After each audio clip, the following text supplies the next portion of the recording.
One of the perks to being a small-time content creator is that I get some really good gaming brands who reach out to me and ask me to test out and review their products. And where it becomes even better is oftentimes it seems like every time I need something like, a new gaming case or something for travel, these companies tend to pop up at the right time. And recently I was already in the market for a good pair of gaming earbuds for my Nintendo Switch 2. And it couldn't have been better timing that KZ Audio had reached out to me and asked if I want to try their KZ Axas wired earbuds. And one of the things I was purposely looking for was basically something that was going to deliver me higher end sound, or basically better fidelity sound for long gaming sessions, especially because this year I've had a lot of travel time. I've had a lot of time on planes. I'm going to have more time traveling where I'm going to have extended periods of time that I can game on my Switch 2.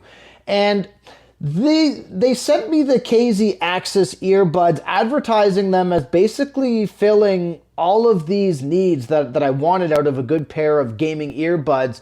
And in this video, I'm going to explore whether these are the real deal, especially at their $30 to $40 or so price point that you can get them, or if there's something worth skipping entirely. So let's take a look.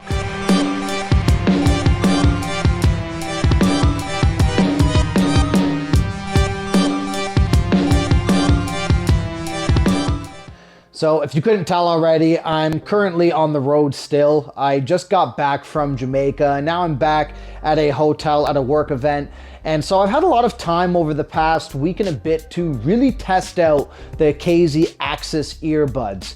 And KZ sent these to me pretty quick.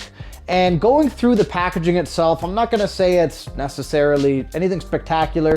You get basically the earbuds, the wire for the earbuds, as well as different little pieces for the earbuds to fit correctly into your ear. I'm not sure the exact name for those little bits, maybe they're adapters, I'm not sure. Anyways, you get that. KZ was also very nice in sending me an additional USB-C wire that could be plugged into my computer as well if I want to test it on that.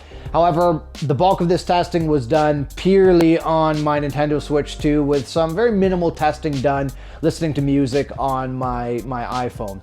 Now, kind of getting into the setup, I will say, I looked at like the marketing pictures that KZ provided. I will say that getting these on and getting the wires connected, so they don't actually attach the wires out of the gate. You have to basically attach the wires themselves to the earbuds. But getting that attached was a little confusing at first, and putting them on I've actually found was quite confusing until I realized that I had to kind of wrap them over my ears and then put them in my ears.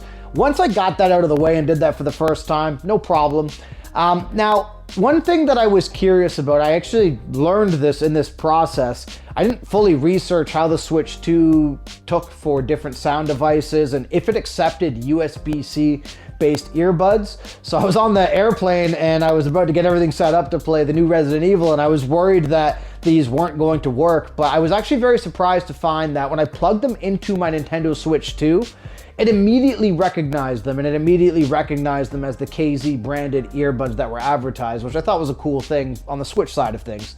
Now, one thing that you'll notice, and as I understand, so on the USB-C portion that plugs into your device, such as my Switch 2, you'll see that there's like almost a flashing logo for the device that goes on. And my understanding is this is the micro driver that helps kind of keep the sound levels, my understanding from reading the marketing materials and corresponding with KZ, to basically keep the sounds crisp throughout. In other words, it almost sounds like it's basically like an old school sound card that you have, but designed to fit into this tiny little microscopic piece inside your wire, which I thought was a cool little touch for the earbuds themselves. Now, one thing I was interested in was how, because these were advertised as having, being superior for FPS games. And I did, again, most of my testing, on my Switch 2. And I tested this with Resident Evil Requiem. And I played pretty much basically the bulk of that game using these gaming earbuds. Sorry, maybe not the bulk of the game, 75% of that game using these gaming earbuds is the best way to put it. And I would say that for the most part, it was quite accurate in terms of determining where different enemies were. It wasn't perfect, and I understand I have used some very high fidelity gaming headsets in the past and these sorts of things. I wouldn't say it was on the same level as those, but it was pretty good. For the most part, I could hear things in the distance. I could accurately kind of hear my way through wondering where, you know, a liquor was, for example, in Resident Evil, or a zombie. And I thought it actually sounded pretty good. Another aspect of the KZ Axas gaming earbuds is that it also has a quick switch, I guess is the best way to put it, which is essentially a button you can press on the actual input that shows that flashing little logo that I showed earlier. But basically by clicking that button, you can change to multiple different modes. So for example, you can get like a music mode, an exclusive tuning mode, which allows basically more, as I understand, more of a surround sound level experience. Spatial audio, which is kind of the same thing, but my understanding is it enhances the sound of the footsteps, and as well as footstep enhancement. Now, I did play around with a couple of these modes.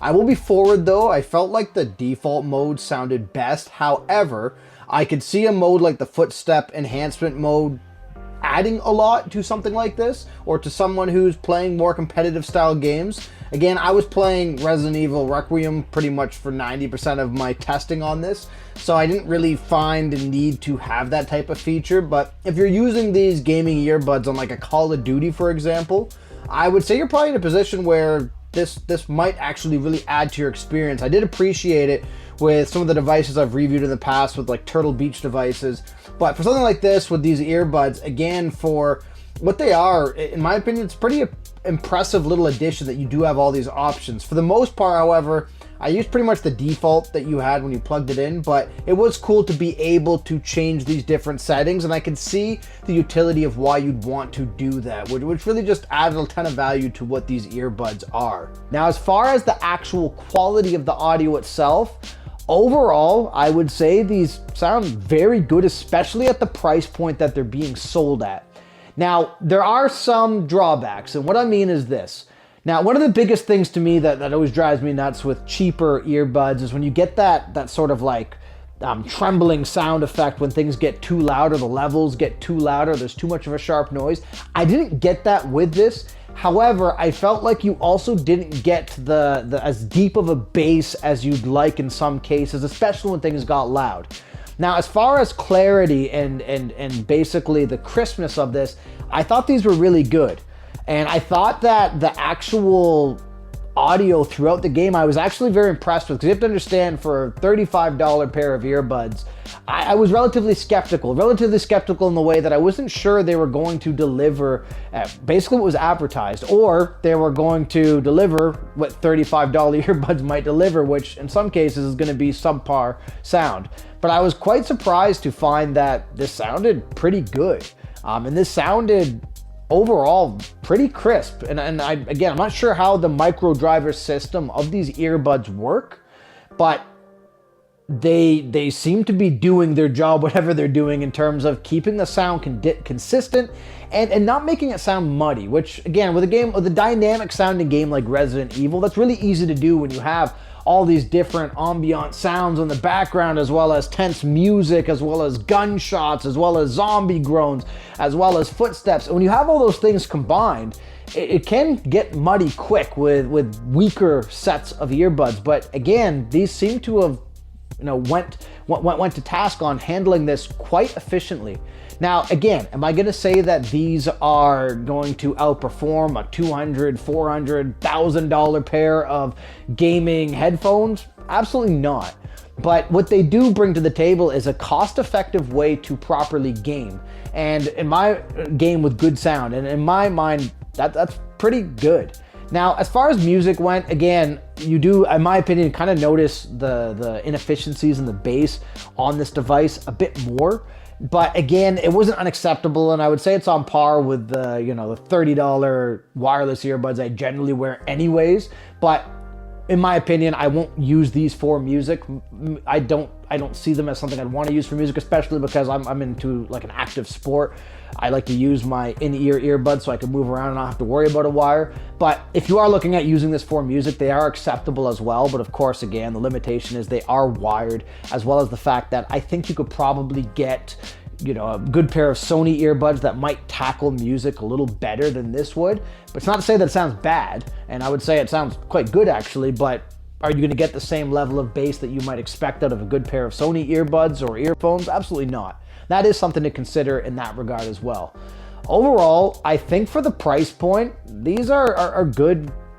They're good gaming earbuds, and they're something that I'm going to continue to use with my little portable setup that I've been bringing along with me throughout the past year or so that I've had the Nintendo Switch 2. And for using it, especially on a device like this, when you're on the go or you're on a long plane ride like myself, or in your hotel or resort, I think that these will be perfectly acceptable and in a lot of ways really boost your experience playing on a device like the Switch 2 portably. And even if you're playing at home on your computer, plugging these in and using them for especially first-person shooters.